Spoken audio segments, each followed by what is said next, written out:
याद कोन थींदो हुयो पर हिन उम्मत सां रब करीम जी या मेहरबानी आहे। हज़रत मूसा सोने अर्ज़ कयो त या रब मूं उन्हीअ उम्मत जो तज़किरो पढ़ियो आहे। अना जीलुहुम फी सुदूरिहिम, उन्हनि जा किताब जेके आहिनि उन्हनि जे सीने में उहो किताब महफूज़ आहे।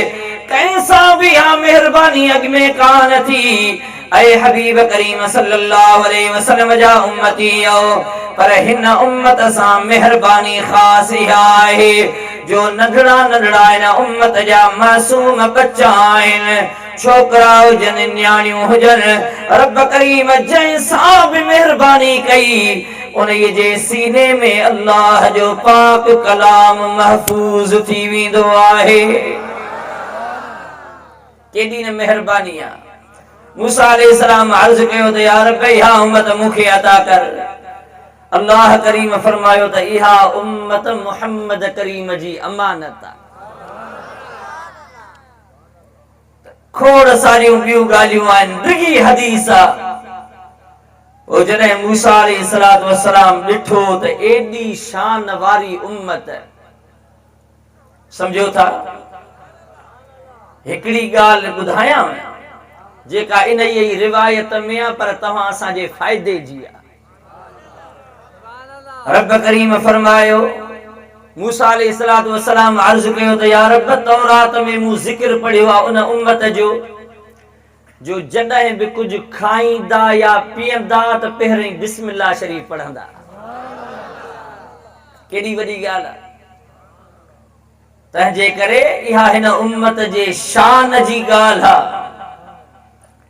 जॾहिं बि कुछ खाइण पीअण थिए अल्लाह जो इस्म ज़रूर यादि कयो। इहा तारीफ़ असां गुनहगारनि जी रब करीम तौरात शरीफ़ में बि लिखी छॾी हुई।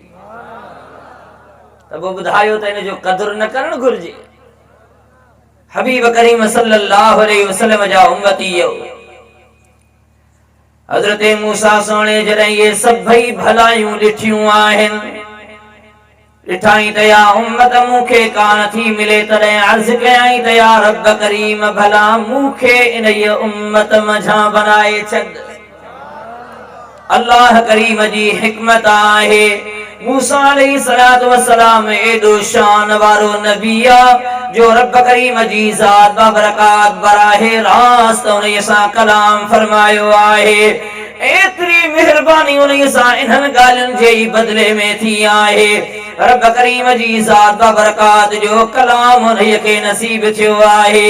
तॾहिं त उन कलाम में एतिरो त उन खे लुत्फ़ ईंदो हुयो, एॾी त मज़े जी ॻाल्हि हूंदी हुई जो बेइख्तियार चई वेठो आहे। दिल में सोचाई त जंहिं रब जो कलाम एतिरो मज़ेदार आहे तंहिंजो दीदार छा हूंदो।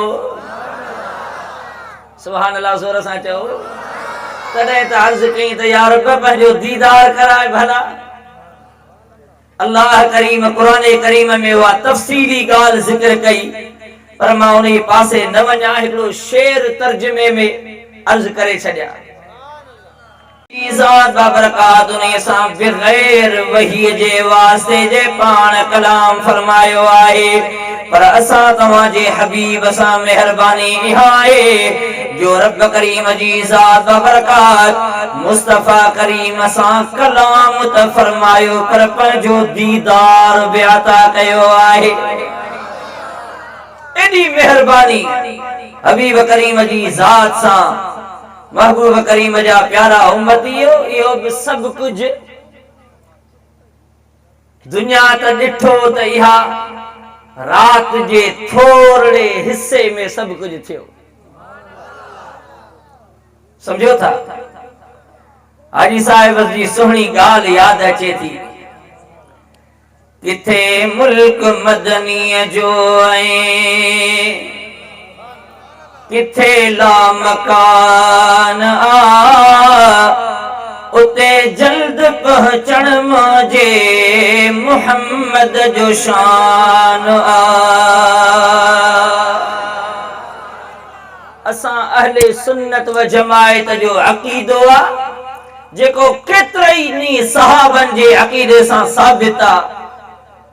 मुक़्तदर आलिमन लिखियो आ त महबूब करीम सल्लल्लाहु अलैहि वसल्लम खे रब करीम सुजागी वारी हालत में जिस्मानी तरह से अर्शे अजीम ते घुराए दीदार करायो।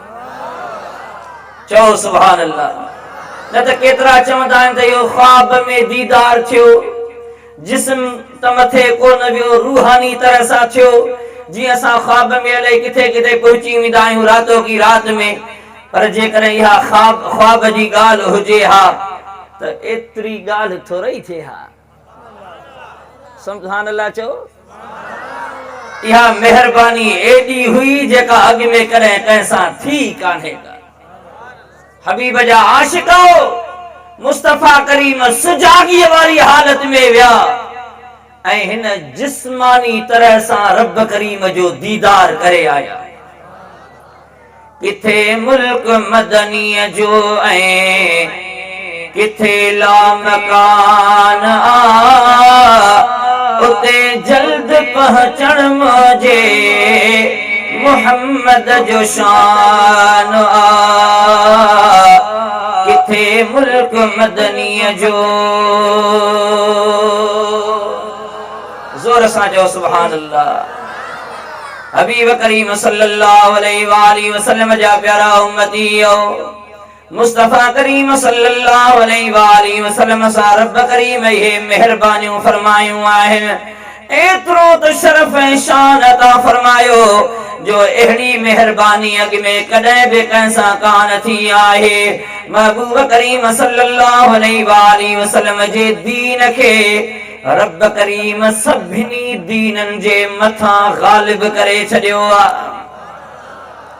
अॼु बि उहे यहूदी नसारा मुस्तफा करीम सां दुश्मनी रखी करे, साड़ करे, अजीब अजीब ॻाल्हियूं करे रहिया आहिनि। कॾहिं उम्मत खे तकलीफ़ूं ॾियण। हींअर ॾिसो फलस्तीन जे मुस्लमाननि जे मथां जेको इसराइल जो ज़ुल्म आहे, दुआ कयो त शाल रब करीम मुस्लिम उम्मत खे गैरत नसीब फरमाए। आमीन चओ वॾे आवाज़ सां। हबीब जा आशिको मुस्तफा करीम दुआ घुरी हुई, उहा दुआ रब करीम कबूल कई। अॼु बि जेकॾहिं उम्मत गैरत करे त खुदा जो कसम आहे यहूदी छा नसारा ये कुछ भी कोन्हनि के। हबीब करीम जी दुआ अर्ज कयला, रब करीम उहा कबूल भी फरमाई आहे त कॾहिं बि दुश्मन हिन उम्मत खे हलाक कोन करे सघंदो। सुभान अल्लाह जोर सां जो। पर जेकॾहिं असां ॼाणी वाणी उन्हनि जे पेरनि ते किरिया पिया हुजनि उम्मत जा हुक्मरान मुस्लमाननि